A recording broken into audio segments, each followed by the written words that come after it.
नमस्कार दोस्तों, मैं स्वप्निल कुमार स्वागत करता हूं आप सभी लोगों का अपने YouTube चैनल में। और आज हम लोग जो टॉपिक लेके आए हैं बोर्ड एग्जाम के मद्देनज़र, ये बहुत ही मोस्ट इम्पॉर्टेंट टॉपिक है और आप सभी लोगों को इस टॉपिक को हर हाल में तैयार करना है। और पिछली वीडियो में हमने जो बताया था अर्ध तरंग दिष्टकारी, वो भी बहुत इंपॉर्टेंट टॉपिक था। और उसी के बाद ये जो पूर्ण तरंग दिष्टकारी का टॉपिक है, ये भी मोस्ट इम्पॉर्टेंट है। तो अगर आप लोग कक्षा 12 की बोर्ड एग्जाम देने जा रहे हैं तो उसको मद्देनजर रखते हुए ये question very very very important है। 3 नंबर से 5 नंबर के बीच में क्वेश्चन आ सकता है और इस क्वेश्चन में कुछ भी नहीं है। अगर आप एक बार ध्यान से इस पूरी वीडियो को लास्ट तक देखेंगे तो आपको समझ में आएगा कि यार इससे हम बेकार में डर रहे थे, इसमें कुछ भी नहीं है। लेकिन उससे पहले अगर आपने हमारे इस पूरे चैप्टर में जितनी भी वीडियोस हमने बताई हैं उनको स्टार्टिंग से नहीं देखा है तो आप लोग देख लें कि अर्धचालक क्या होता है, कैसे बनता है, कैसे कार्य करता है। और अगर आपके पास उतना समय नहीं है तो जितना भी इस क्वेश्चन के लिए इम्पोर्टेंट रहेगा वो सारी चीज़ें हम आपको इसी क्वेश्चन में बता देंगे, इसी वीडियो में वो सारी चीज़ें क्लियर करा देंगे। तो देर ना करते हुए चलते हैं अपने टॉपिक पर। क्वेश्चन क्या कह रहा है? क्वेश्चन कह रहा है पीएन संधि डायोड पूर्ण तरंग दिष्टकारी के रूप में, यानी पीएन संधि डायोड है और उसको हमें बताना है कि पूर्ण तरंग दिष्टकारी के रूप में ये किस तरीके से काम करता है। चलिए हम समझते हैं। इसके लिए सबसे पहले हमें एक चीज़ ये समझनी होगी कि जो पीएन संधि डायोड है एक्चुअल में ये काम कैसे करता है। तो पीएन संधि डायोड के विषय में हमने अर्ध तरंग दिष्टकारी में भी बताया है और इसमें भी आपको 2 शर्तें आपको बता देते हैं कि पीएन संधि डायोड कब अपने अंदर से करंट को फ्लो होने देता है और कब अपने अंदर से करंट को फ्लो नहीं होने देता है। तो वो समझ लीजिए। मान लीजिए ये हमने ले लिए एक, ये हमारा पीएन संधि डायोड हो गया, ये पी सिरा है और ये एन सिरा है। इसके आगे एक दूसरा हमने पीएन संधि डायोड ले लिया जिसका ये पी सिरा है और ये एन सिरा है। तो जब कभी ऐसी कंडीशन आएगी कि पीएन संधि डायोड का पी सिरा किसी बैटरी के धनात्मक टर्मिनल से जुड़ा होगा या धन सिरे से जुड़ा होगा और एन सिरा बैटरी के ऋणात्मक टर्मिनल से या ऋण सिरे से जुड़ा होगा, तो ये विद्युत धारा का प्रवाह कर पाएगा। अदरवाइज अगर ऐसा नहीं है, इसका उल्टा हो जाता है। क्योंकि देखिए इसको बोलते हैं फॉरवर्ड बायस। इसको क्या बोलते हैं? Forward bias. अगर आप हमारी पुरानी वीडियो देखेंगे तो इस पर डिटेल में बताया गया है। ये अगर बेहतर तरीके से समझना है तो आपको वो वीडियो देखनी होगी। और अगर आप इतने से सेटिस्फाई हो सकते हैं कि भाई अगर प्लस सिरा पॉजिटिव टर्मिनल यानी पी से जुड़ा हुआ है और माइनस एन से जुड़ा हुआ है तो ये धारा का प्रवाह कर सकता है। और यहाँ पर देखिए अगर इसका उल्टा हो जाए, पी सिरा अगर ऋणात्मक सिरे से जुड़ा हुआ है किसी बैटरी के और एन सिरा धनात्मक सिरे से जुड़ा हुआ है तो इसमें धारा का प्रवाह नहीं होगा। क्यों? क्योंकि ये किस में हो गया? रिवर्स बायस में, उत्क्रम अभिनत में। तो अगर उत्क्रम अभिनत में हमारा पीएन संधि डायोड लगा हुआ है तो वो धारा का प्रवाह नहीं करेगा और अग्र अभिनत में अगर हमारा पीएन संधि डायोड लगा है तो वो धारा का प्रवाह करेगा। इस क्वेश्चन को समझने के लिए ये चीज जानना मोस्ट इंपॉर्टेंट था। तो अगर आप ये समझ गए तो चलिए अब हम अपने टॉपिक पे आ जाते हैं। तो टॉपिक क्या कह रहा है? पीएन संधि डायोड पूर्ण तरंग दिष्टकारी के रूप में। देखिए कोई भी प्रत्यावर्ती धारा, देखिए सबसे पहले समझ ले दिष्टकारी क्या होता है। तो दिष्टकारी वैसे हमने पिछली वीडियो में बताया लेकिन इसमें भी बता देते हैं कि दिष्टकारी जो होता है, रेक्टिफायर, वो एक ऐसी युक्ति होती है जो प्रत्यावर्ती धारा को दिष्ट धारा यानी अल्टरनेटिव करंट को डायरेक्ट करंट में चेंज कर देती है। ये हमारा क्या होता है? ये हमारा होता है रेक्टिफायर या फिर दिष्टकारी। अब ये 2 तरीके का होता है, अर्ध तरंग दिष्टकारी जिसको इंग्लिश में बोलते हैं हाफ वेव रेक्टिफायर, जो ऑलरेडी हम आपको बता चुके हैं, उसका लिंक भी आपको डिस्क्रिप्शन में मिल जाएगा। और ये जो टॉपिक चल रहा है ये है फुल वेव रेक्टिफायर यानी पूर्ण तरंग दिष्टकारी। और इसकी क्रियाविधि और इसकी संरचना हम समझेंगे। तो संरचना समझ लीजिए। इसमें क्या दिया हुआ है? देखिए ये एक ट्रांसफार्मर दिया हुआ है और ये जो दिया हुआ है प्रत्यावर्ती धारा का एक स्रोत है। ये वो प्रत्यावर्ती धारा है जिसको हमें दिष्ट धारा में बदलना है। तो यहाँ पर एक चीज तो समझ में आ गई, ट्रांसफार्मर की प्राथमिक कुंडली है जिससे हमने जोड़ दिया प्रत्यावर्ती धारा की एक स्रोत को, जिस प्रत्यावर्ती धारा को दिष्ट धारा में बदलना है। उसके आगे क्या है, यहाँ पर देखिए ए बी एक कुंडली है और इस कुंडली में देखिए जो आगे का पोर्शन है उसमें D1 और D2 दो पीएन डायोड यूज किए गए हैं। और क्या यूज किया गया है, एक लोड यूज किया गया है। लोड मतलब हम प्रतिरोध भी बोल सकते हैं, और इसी लोड के बीच में हम जो निर्गत वोल्टेज होता है उसको पता करते हैं, उसको ज्ञात करते हैं। यहां पर उसका नाम दे दिया गया है RL।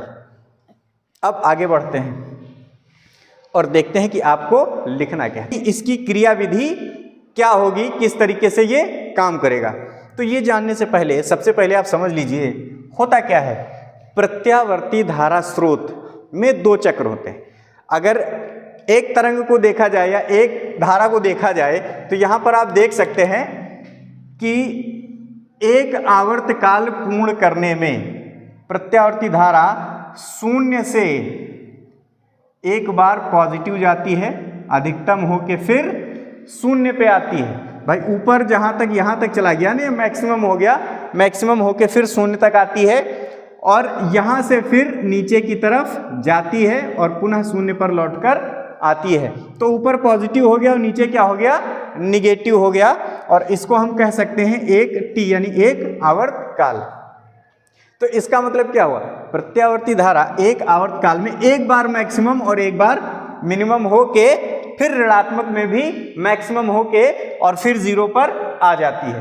तो ये पूरा इसका रहता है कॉन्सेप्ट। लेकिन इसमें देख रहे हैं कि एक बार प्रत्यावर्ती धारा पॉजिटिव है यानी उसकी डायरेक्शन पॉजिटिव है और एक बार उसकी डायरेक्शन निगेटिव है। तो इसका मतलब क्या हुआ, इसका मतलब सीधे सीधे ये हुआ कि प्रत्यावर्ती धारा बार बार अपनी दिशा को बदलती रहती है। लेकिन दिष्ट धारा में तो ऐसा होता नहीं है, क्योंकि हमने पढ़ रखा है जो दिष्ट धारा है वो परिमाण तो बदल सकती है परंतु उसकी दिशा परिवर्तित नहीं होती है, और इसीलिए उसमें ट्रांसफार्मर नहीं यूज कर सकते। तो चलिए देखते हैं कि आखिर इस प्रत्यावर्ती धारा को ये हमारी जो युक्ति है पूर्ण तरंग दिष्टकारी किस तरीके से चेंज करेगी डीसी करंट में। तो इसके लिए हमें करना क्या होगा, इसके लिए हमें एक प्रत्यावर्ती धारा स्रोत चाहिए जो यहाँ पर दिया गया है। अब प्रत्यावर्ती धारा स्रोत कहाँ पर लगाएंगे, प्रत्यावर्ती धारा स्रोत लगाएंगे हम ट्रांसफार्मर को कोई एक नाम दे दें, मान लीजिए ट्रांसफार्मर P कह दिया। ट्रांसफार्मर P के प्राथमिक कुंडली के बीच में हम लगा देंगे उस प्रत्यावर्ती धारा स्रोत को जिसको बदलना है दिष्ट धारा में। और यहाँ पर जब हम लगाएंगे और उसमें हम प्रत्यावर्ती धारा को प्रवाहित करेंगे तो प्रेरण के कारण ये जो हमारी दूसरी कुंडली है, यहाँ पर कुंडली कौन सी है AB, इस AB में धारा का प्रवाह होने लगेगा।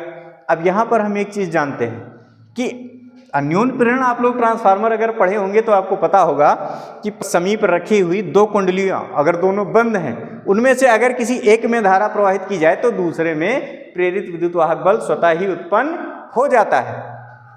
तो सेम वही घटना यहाँ पर होगी और यहाँ पर धारा उत्पन्न हो जाएगी। लेकिन होगा क्या, एक समय ऐसा आएगा कि जब इसमें धारा का प्रवाह हुआ तो मान लिया किसी क्षण सिरा A पॉजिटिव होगा और सिरा B निगेटिव होगा। यहाँ पर हमने आपको बताया कि जब P सिरा पॉजिटिव से जुड़ा हो तो वो किस में होगा, अग्राभिनत में। किस में होगा, अग्राभिनत में। तो यहाँ पर जब सिरा P पॉजिटिव होगा, सिरा A पॉजिटिव होगा तो अब इधर से धारा का प्रवाह इधर होना शुरू हो जाएगा। और यहाँ पर देख रहे हैं ये पॉजिटिव किससे जुड़ा हुआ है, P से जुड़ा हुआ है। तो जो हमारा डायोड D1 है, जो हमारा PN डायोड D1 है, ये इस समय किस अभिनत में है, अग्राभिनत में है। किस अभिनत में है, अग्राभिनत में है। तो ये धारा का प्रवाह इधर होने देगा और धारा इधर से इधर को आएगी। अब धारा जब यहाँ पर पहुंचेगी तो उसके पास दो चीजें, एक तो ये इधर जाने को सोचेगी और एक ये इधर जाने को सोचेगी। तो जब यहाँ पर पहुंचेगी तो यहाँ पर क्या देखा, यहाँ पर देखा N, और धारा N से P की तरफ बहती ही नहीं है। किधर से किधर को बहती है, P से N की तरफ। तो इधर जब रास्ता बंद है तो इधर नहीं जाएगा, यानी संपूर्ण धारा इस डायरेक्शन में चली जाएगी। तो तो यहाँ पर देखिए क्या हुआ, जो हमने इनपुट दिया मान लीजिए वो एक अर्धचक्र का इतना था, प्रत्यावर्ती धारा स्रोत का जो ये अर्धचक्र था, मान लीजिए इनपुट हमने इतना दिया, तो इधर को जो हमको धारा प्राप्त हुई वही धारा हमारी क्या कहलाएगी, आउटपुट की धारा कहलाएगी। तो आउटपुट भी हमको ऊपर ही प्राप्त हो गया। चलिए कुछ समय बाद क्या हुआ, कुछ समय बाद हुआ ये कि अब जो ये ए था ये क्या हो गया, ऋणात्मक हो गया, और बी क्या हो गया, धनात्मक हो गया। क्योंकि प्रत्यावर्ती धारा क्या होती, जब एक अर्धचक्र पूर्ण कर लेती है तो दूसरा अर्धचक्र पूर्ण करने में दिशा को बदल देती है। तो अब दिशा बदलेगी तो जाहिर सी बात है वो प्लस था तो माइनस हो जाएगा, और ये माइनस था तो प्लस हो जाएगा। तो यहाँ पर दिशा बदल गई। अब जब दिशा बदल गई तो इसका मतलब अब धारा का प्रवाह इधर से इधर को होना शुरू हो जाएगा। अब यहाँ पर देखिए ये पी सिरा है, पी सिरा किससे जुड़ा है, पॉजिटिव से। हमने क्या बताया, पी सिरा अगर पॉजिटिव से जुड़ जाए तो ये धारा का प्रवाह होने देगा। तो इधर से धारा का प्रवाह बहुत आसानी से हो जाएगा। और इधर देखें ये पी सिरा किससे जुड़ गया, निगेटिव से। तो देखिए अगर पी सिरा निगेटिव से जुड़ जाए तो ये धारा का प्रवाह नहीं होने देता है। तो यहाँ पर D1 इस समय किस में हो गया, उत्क्रम अभिनत में। किस में हो गया, उत्क्रम अभिनत में। और उत्क्रम अभिनत में विद्युत धारा का प्रवाह संभव नहीं है। और जो हमारा पीएन डायोड D2 था ये इस समय किस में था, अग्र अभिनत में। और अग्र अभिनत में विद्युत धारा का प्रवाह संभव है।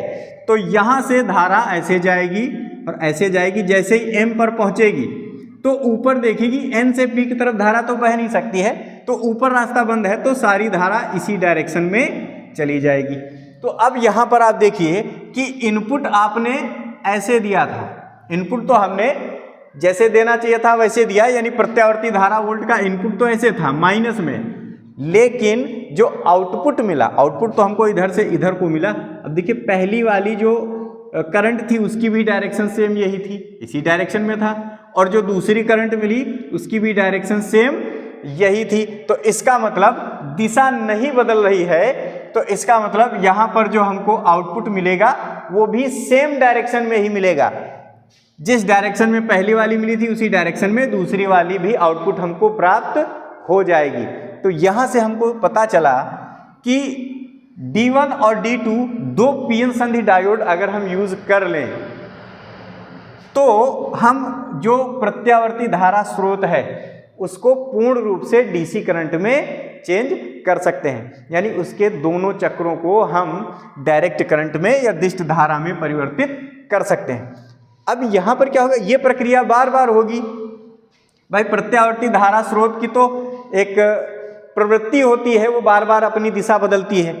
तो क्या होगा, आगे जैसे ये जाएगा ये ऊपर से ऐसे बढ़ेगा ना, तो आउटपुट भी हमको सेम पहले वाला प्रोसेस, ये प्लस हो जाएगा और ये माइनस हो जाएगा, और जैसे वो प्लस हुआ ये माइनस हुआ तो धारा का प्रवाह D1 से होगा क्योंकि ये अग्र अभिनत में है, और D2 से नहीं होगा क्योंकि ये उत्क्रम अभिनत में है या पश्च अभिनत में है।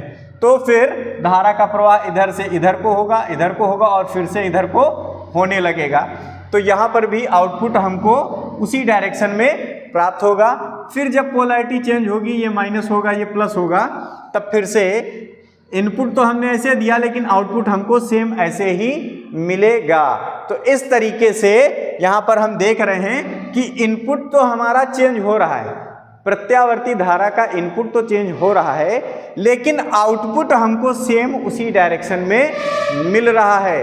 तो यहाँ पर देखा गया कि प्रत्यावर्ती धारा स्रोत जो था उसको पूर्ण रूप से इस युक्ति ने चेंज कर दिया दिष्ट धारा में, क्योंकि दिष्ट धारा जो होती है उसमें क्या होता है, इसमें दिशा परिवर्तित नहीं होती है। तो इसमें जितनी भी धाराएं प्राप्त हुई वो देखिए सेम एक ही डायरेक्शन में हमको मिली है। तो सेम एक ही